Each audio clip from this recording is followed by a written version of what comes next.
अस्सलाम वालेकुम रहमतुल्लाहि वबरकातुह. विद्यार्थी मित्रांनो, सुफई क्लासेसमध्ये आपले हार्दिक स्वागत आहे. आज आपण विषय मराठी यामधील वाचनाचे वेळ हे पाठ शिकणार आहोत. मुलांनो, या पाठाचे आपण सर्वप्रथम परिचय पाहणार आहोत. या पाठाची लेखिका आशा पाटील. आशा पाटील यांचा जन्म 1976 विविध वृत्तपत्रे व मासिकेतून लेखन. वृत्तपत्रे मीन्स न्यूजपेपर आणि मासिक मीन्स मॅगझिन. मीन्स प्रत्येक महिन्याला जो पुस्तक निघतो आपण त्याला मासिक असे म्हणतो. Means magazine. वृत्तपत्रे मीन्स बातमी, न्यूजपेपर याचं यांनी लिखाण केलेला आहे.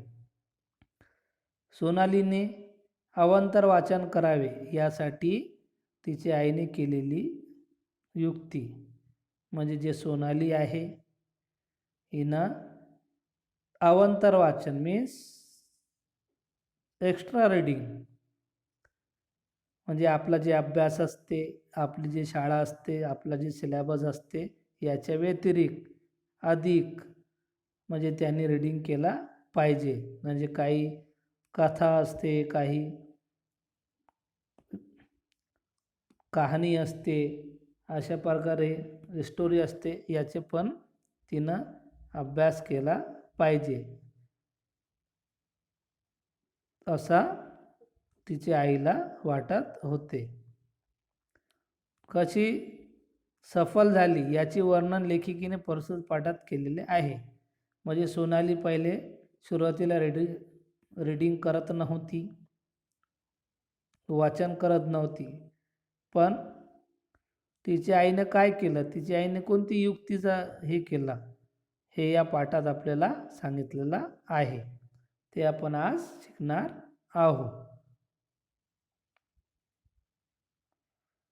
आजकालच्या मुलांना वाचन म्हणजे कंटाळवाणी गोष्ट वाटते. साहजिकच आहे. आजच्या काळात रीडिंग करणं हे म्हणजे बोरिंग वाटते. मुलांना खूप बोर होतो.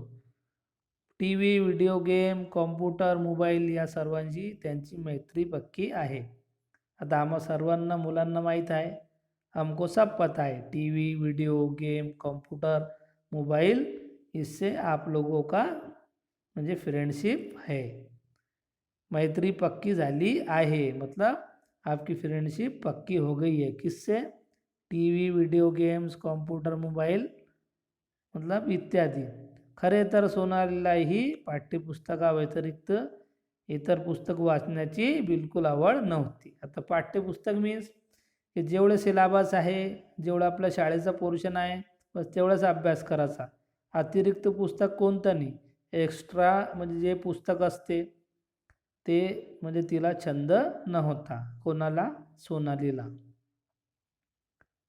तिची आई आणि मोठ्या भावाला मात्र आवड नव्हे तर वाचनाची वेळच होती.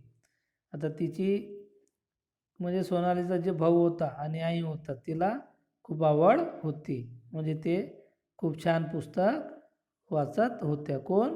सोनालीची आई. पण सोनालीला पुस्तक वाचण्याचा आवड नव्हती, तर वाचनाची वेळच होती. तिच्या आईने बऱ्याच वेळा वाचनाकडे तिचे मन वळवण्याचा प्रयत्न केला. म्हणजे आईनं म्हणजे प्रत्येक वेळेस तिनं प्रयत्न केले, प्रत्येक वेळेस कोशिश केली कि सोनालीनं म्हणजे पढ़ाई करनी चाहिए और एक्स्ट्रा म्हणजे दूसरे भी बुक्स उसने पढ़ने चाहिए. लेकिन वो सिर्फ स्कूल का जो सिलेबस है, जो पोर्शन है, उतना ही पढ़ती थी. बाकी का उसको बहुत बोरिंग लगता था.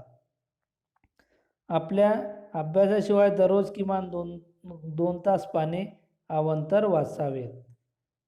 उनके मम्मी को ऐसा लगता था सोनाली के कि इनके पढ़ाई के और व्यतिरिक्त इसने मतलब 2 घंटे पढ़ाई एक्स्ट्रा करनी चाहिए, ऐसा सोनाली के मम्मी को हमेशा लगता था.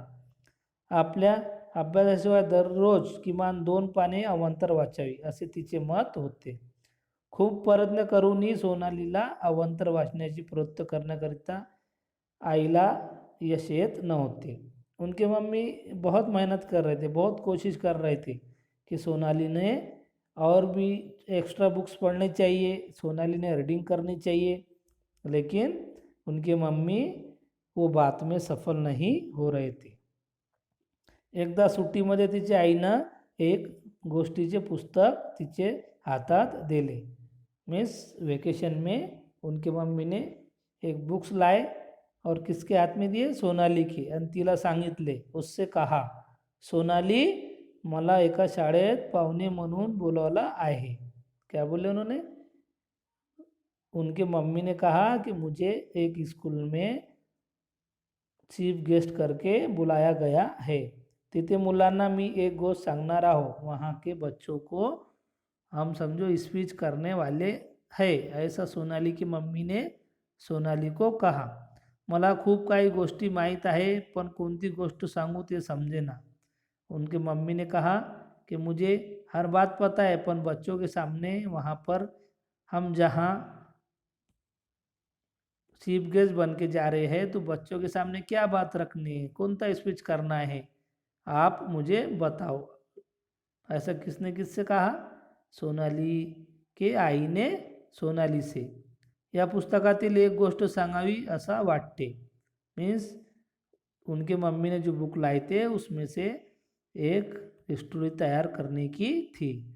तू यातली एक छानची गोष्ट मला निवडून दे. उनकी मम्मी ने कहा कि इसमें से एक हमको अच्छी कहानी अब ढूंढ के दो, और वो कहानी जहाँ पर हम चीफ गेस्ट बन के जाएंगे वहाँ पर हम बच्चों को सुनाएंगे.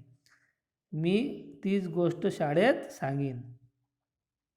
आईला मदत म्हटल्यावर सोनालीला शाळेत बाईने सांगितलेले आठवले.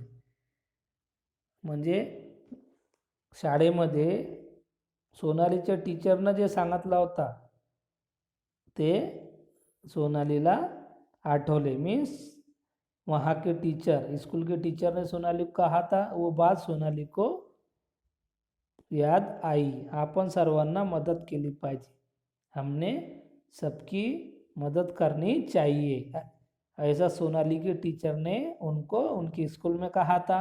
वो बात उनको यहाँ पर याद आई. या मदतीची सुरुवात घरापासून करा. मीन्स अगर हमको किसकी मदद करनी चाहिए तो उसकी शुरुआत हमको घर से करनी चाहिए. हमको मम्मी पापा की मदद करनी चाहिए, हमारे छोटे भाइयों की हेल्प करनी चाहिए. मदत करण्याने आपल्याला तर आनंद होतो, हेल्प करने से हमको खुशी महसूस होती है, पण दुसऱ्याचा आनंद हा आपल्याला समाधान देऊन जातो. लेकिन हमारे मदद की वजह से जो मतलब दूसरे लोग खुश होते हैं, उससे हम सॅटिस्फाईड मिलता है हमको, हम समाधान होते हैं. तुम्ही घरी किंवा इतर ठिकाणी कोणकोणती मदत करता त्याची नोंद ठेवा.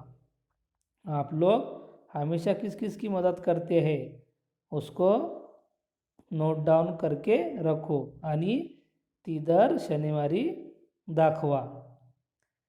तर विद्यार्थी मित्रांनो, आपण सोनाली आणि तिची आई, म्हणजे सोनाली कोणताही वाचन करत नव्हती, म्हणून तिच्या आईनं अनेक प्रकारचे प्रयत्न केले. आज आपण मुलांनो यहाँ तक ही आज हम पढ़ेंगे. इसके बाद का जो भाग है वो हम आने वाले वीडियो में आपको पढ़ाएंगे. आतापर्यंत मी तुम्हाला जे PDF पाठवलेले आहे, म्हणजे जे प्रोजेक्ट आहे, असाइनमेंट आणि ओरलचा पण पोर्शन दिलेला आहे. याची तुम्हाला तयारी करायची आहे। आणि याचे नंतरचा भाग ये इसमें का जो भाग अभी हमारा रह गया ये आने वाले वीडियो में हम आपको एक्सप्लेन करेंगे। आणि तुम्हाला इथपर्यंत छानपैकी अभ्यास करायचं आहे। तुम्हाला जे पत्रलेखन आहे, एसे रायटिंग, लेटर रायटिंग, जे मी तुम्हाला PDF पाठवलेले आहे आपल्या ग्रुपवर, ते तुम्हाला मराठी वहीमध्ये, मराठी बुकमध्ये तुम्हाला लिहायचं आहे। तुम्हाला प्रोजेक्ट तयार करायचा आहे, असाइनमेंटचे क्वेश्चन पण लिहायचे आहे आणि ओरलची पण तयारी करायची आहे आणि छानपैकी अभ्यास करायचा आहे। याच्यानंतरचा भाग आपण येणाऱ्या व्हिडिओमध्ये बघणार आहोत। तोपर्यंत धन्यवाद।